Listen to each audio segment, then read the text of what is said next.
Hey guys, what's up? Arvin here. So ngayon, papakita ko sa inyo, or in this video, I'm going to show you where to download and what are the software that you need to download para makapag-install kayo ng Windows 11 sa inyong lumang computer. Interesado kayo? Panoorin nyo to.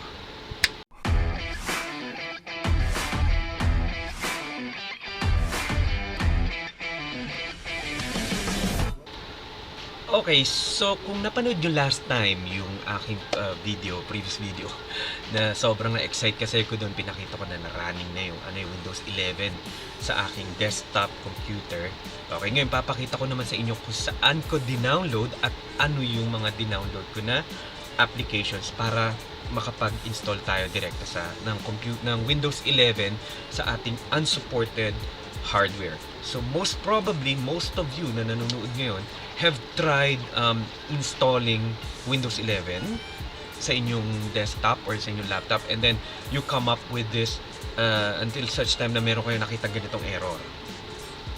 Okay, yan parang yun yung TPM, nire-require yan ni Windows 11, kaya nga nung unang lumabas siya medyo parang controversial kasi marami ang hindi makapag-upgrade into Windows 11 dahil meron siyang ganyan nire-require. Ngayon, there are some hacks and way around doon. So I tried that as well, na parang yung napag-boot ko siya, nakapag-install ako ng Windows 11 sa aking desktop. But there are issues like update issues noon, and then yung mga hardware ko, let's say yung mouse ko medyo jittery, okay, for some reason. So and honestly, hindi naman talaga ako more on Windows. I am more on Mac and Linux.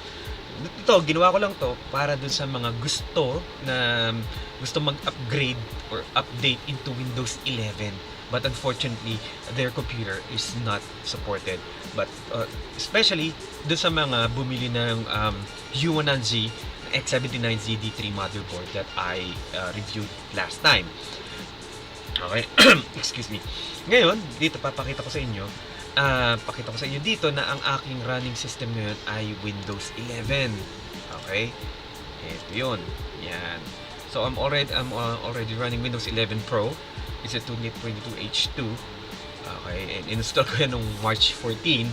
And it's to some, baka sabihin nyo, naka-Intel Xeon pala ng processor, is 2622 GHz and you have 20 GB of RAM.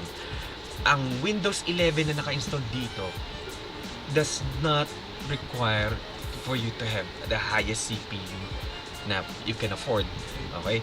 Yun lang, yung halimbawa, i3, pwede na. Intel Celeron, nakapag-install nga ako. And as far as I understand, with itong Windows 11 version natin, antay lang ng konti, papakita ko sa inyo kung saan ko din-download to. At itong Windows 11 na to, okay, yung standard or the Microsoft version, Microsoft Office version, Microsoft version ng Windows 11, minimum daw niya is, minimum RAM na required niya is 4 gig. I tried installing yung galing sa Microsoft. Well, actually, it's best to download talaga sa mga ganun sa Microsoft mismo. Okay? And ngayon, but what they claim is, sinasabi na kailangan mo at least minimum 4 gig of RAM para ma-install. Tama naman yun. But the thing is, installation na makakapag-install ka makakapag-install ka ng Windows 11, pero kung ang gagamitin mo lang ay yung Microsoft Edge, wala na. Kasi yun pa lang minsan, at tapos mag-install ka pa ng Google Chrome, patay na, wala na. Gapang na ngayon yung computer mo dahil 4 gig lang yung RAM. And considering sa akin, well, unfortunately, kanina kasi nung nag-record ako na eto nag-continue yung ginagawa ko, so mali pala yung views. So, ngayon, considering na naggagawa ko nito ng nagki-create ako ng bootable USB drive, ang CPU ko, it only uses 13% of my CPU. Okay? Well, ito yung pinakamataas yata niya. Okay? And sa RAM ko, I have 20 gig of RAM and it's only using 4.2 gigs of RAM. Ngayon, kung 4 gig yung RAM lang na binili yung laptop or desktop, gapang na yan. Okay? Kaya at least pinaka bare minimum on my point of view, kung gagamit kayo ng Windows 10 or Windows 11, at least 8 gig of RAM sa inyong laptop at sa inyong desktop. Intel Celeron, fair enough, fine, pwede na yan sa mga office works lang. But for gamings, no. And actually ngayon, fortunately, this is the one that I have. This is the NVIDIA GeForce GT 710. But even with this GPU or graphical processing unit, nakakagamit ako ng DaVinci Resolve, and I was able to edit yung previous video ko dito sa DaVinci Resolve, and gamit lang itong NVIDIA GeForce na GT 710, which is only has 2 gigs of memory. Yan. Okay, so just imagine, dati Windows, nung naka-Windows 10 ako or Windows 7, pag gumagamit ng DaVinci Resolve, gapang na siya. Ngayon, ang bilis niya, promise. And also, this Windows 11 version na ginagamit ko, ang sinasabi niya, it can run even to 200 megabytes of RAM. Okay? Magra-run lang siya, mag-i-install. Okay? But, kung yung magiging usable ba? Well, sa tuwad. Ito nga, 4 gig na agad yung ginagamit, di ba? Ayan, no? Okay, so moving on, papakita ko na ngayon sa inyo kung saan ko dinownload at ano yung mga download nyo para makapag-install kayo nito. Ito, okay? Ito, nasa internet or Internet Archive or archive.org. Yung link niyan lalagay ko sa description box. Okay, just to make sure I'm recording using the proper view. Ay, kanina na mali. Kaya yan. Okay. So, dito tayo sa archive.org. Okay. Ngayon, bago nyo ito ma-download, kailangan nyo una, of course, mag-create ng account sa kanila. So, ako, naka-create na ako ng account. And then, don't worry, I leave the link in the description box kung saan to dinownload. So, sabi dito, ang tawag dito ay Tiny11. So, it is finally here. This is the second release daw ng Tiny11, and it brings a lot of much requested features. Number one is the component store is back. This means that updates and new features and languages can be added with ease. Ito, ni-remove na yung Microsoft Teams. Sa mga hindi gumagamit ng Microsoft Teams, tinanggal na nila yan. At saka yung mga sponsored apps. So, di ba, usually, pag kinlik mo yan, madami kang makikita dyan, no? Na mga sponsored apps. Ngayon, wala na lahat yung tinanggal niya. And this is based off of Windows 11 Pro 22H2. So, Tiny11 has everything you need for a comfortable computing experience without the bloat and clutter of a standard Windows installation. And it just uses around 8 gig of space or 8 gigabytes of space compared to the 20 plus gigabytes that a standard installation does. Still, medyo malaki pa rin yung 8 gig, but imagine if you're on a budget katulad ko, and you only purchase the cheapest SSD drive that you can buy off the internet. This is SanDisk. Okay, pero by the way, thank you do sa nabilan ko nito, pinalitan niya kasi yung unang nakuha ko is sira. Okay, this is only 120 gigabytes of SSD. If you're going to deduct yung 8 gigs, so 112 na lang. Pero kung 20 plus yung i-install nyo ng Windows 11 na yung talagang complete na Windows 11, so minus 20 ka na agad nun. Plus the software na or sa firmware na naka-install dito, so halos ilan na lang? 15 gigabytes na lang matitira sa'yo. Okay, 8 gig, it's good enough, fair enough, okay na yan. And you can upgrade from Windows 10 and install it on unsupported devices. Okay, yan. So, halimbawa, nakagawa na kayo ng account nyo, okay? So, saan nyo i-download? Ito, meron yung tatlong version. Tiny11 B1 ISO, yun yung unang version. Tiny11 B2, no system requirements, ISO, or Tiny11 B2. Ako yung una ko, itong ginagamit ko, Tiny11 B2. Pero, doon sa mga luma, or actually, nag-run din naman eh. Ito yung no system requirements na ISO. Yan yung download nyo. Actually, yan, na-download ko na. Ito yun. Okay? Ngayon, gano'n yan. Nakita nyo, 3.6 gigabytes lang.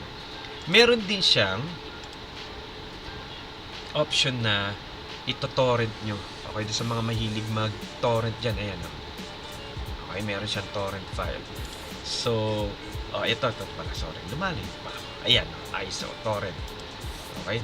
So, yan, dun sa mga mahilig mag-torrent, ayan, okay? So, click nyo lang yan and then i-click nyo sa torrent application nyo. Okay? So, once naman na na-download nyo na yung inyong ISO, patulad nito, download naman kayo nito. This is Rufus. This is in order for you to create a bootable USB drive. The easy way, sabi dito. Yan. So, ako, dinownload ko na. Actually, yung binidyohan ko to kanina. I'm not quite sure if nakuha ko. But ayun nga. So, once na-download ko na, na-install ko, honestly, ayan na. Kanina ko lang yung in-install. Dinownload. Ngayon, running na siya. So, ang ginawa ko, sinaksa ko, I'll check if available yung video, paano ko ginawa yung kanina. But, eto yun, sinaksak si USB drive, okay? Then, lumabas dito yun. And katulad nga, may warning siya na make sure na you are ready to delete whatever is in the USB drive. Okay? Ako gamit ko dito is 8 gig, pero ang sinasabi niya, at least 16. Okay? So, 8 gig of RAM, 8 gig of USB drive, pwede na yan. So, once na sinalpak mo yung USB drive, ayan. So, lalabas yun dito yung USB drive mo. And then next, of course, kailangan nating hanapin kung nasaan si ISO. Okay? Click mo yung select, pipiliin nyo yan. Usually, of course, nasa download. So, napili ko na siya kanina. Ayan. And the rest, leave it as is. Okay? And then, click mo yung start. So, ayan, kung nakita nyo, kanina nag-process siya. And then, ngayon, ready na. Once na nga natapos na, i-close, okay? Then kung yung ginamit mong laptop or desktop na yun yung ginamit mo pang create ng USB bootable drive, all you have to do is just restart mo lang yung computer, boot ka dun sa may USB drive mo and do a fresh install. I would also always highly suggest, number one is to do a backup of all your files, or if you have a spare SSD drive or NVMe drive, dun nyo muna install, try it. Ako katulad ko, yung aking system talaga na ginagamit andito. Okay? So, just to make sure, right now I'm testing it, and so since kahapon ko lang to in-install, but right now, so far, so good. Wala akong experience pa na issues. Okay? All my devices, all my hardware are detected properly. Yung aking JBL Quantum 600, nung sinaksak ko yung USB receiver niya, automatic naman na nag-download siya ng applications and in-update. And then ako na lang nag-install ng OBS and then DaVinci Resolve. Now, since this is a stripped down or tinanggal na lahat ng bloatware, wala rin siyang Internet Explorer. Wala siyang Microsoft Edge. So, all you have to do is pupunta kayo sa Microsoft Store, and no need for Microsoft account in order for you to use this. So, punta kayo dyan. Okay, so, ayan, marami ng applications from Microsoft Store na pwede nyo i-download. Diba? Facebook, Messenger, Netflix, sa mga mahilig mag-Netflix dyan. And, okay, so ngayon, dahil, halimbawa, since wala siyang browser, okay, type nyo lang yung inyong browser of choice. Ako katulad ko, Firefox. So, i-click ko yan and then click on open, and once na na-open ko na, meron na akong Firefox and wala akong in-install na kahit ano, yun lang. And then from the Firefox, yan na, meron na akong browser. And from then, nakakanood na ako ng YouTube, nakakanood na ako ng mga Korean novela. Okay, so yan. Ngayon, yan na. So it's running, and you'll see, medyo mas smooth siya kaysa smooth siyang gamitin kaysa doon sa Windows 11. Kasi tulad nga sinabi ko, tinry kong mag-install ng Windows 11 yung hack version, kasi nga actually yung original ISO file from Microsoft, yun yung dinownload ko, hindi meron lang ako tinanggal para ma-detect niya or mag-install siya dito sa aking hardware na unsupported talaga. But nung during the process of updates and everything, biglang ayun na, medyo hindi na siya gumagana na maayos. And this time, hopefully ganun din. And so far, maganda naman yung mga comments, maganda naman yung mga reviews nito. This is ni Tiny11. And Right now, this is in dark mode. Kung napanood yung previous video ko, naka-light mode siya. Medyo masakit kasi sa mata ko. So, yan. Ganun. Ayan, so, there you have it. Kung sa palagay nyo, teka nga. Lipat na tayo dito sa, yan, sa pagmumukha ko. Okay, so, yan, there you have it. So, kung nakita nyo na kung saan ko din-download, anong klaseng Windows 11 to, and if ano yung software na ginamit ko para maka-create ako ng USB bootable drive ng Windows 11. Okay, but still, if you have any comments or suggestions, or if you have parang question pa, leave your comment at the comment section down at the description box. Kung nagustuhan nyo itong video na to, please don't forget to hit the like button, and hit nyo na rin yung bell icon just in case. And by the way, support also my pinsan, si Rush 28. Pinsan, get well soon. Praying for your good health. Sana malagpasan natin. Alam ko naman na fighter ka, but insan lolods, Rush 28. Okay, so yeah, there you have it. If you still have any questions or comments, okay, don't forget to comment down in the comment section ulit. Inulit ko na lang. And again, see you all in my next video.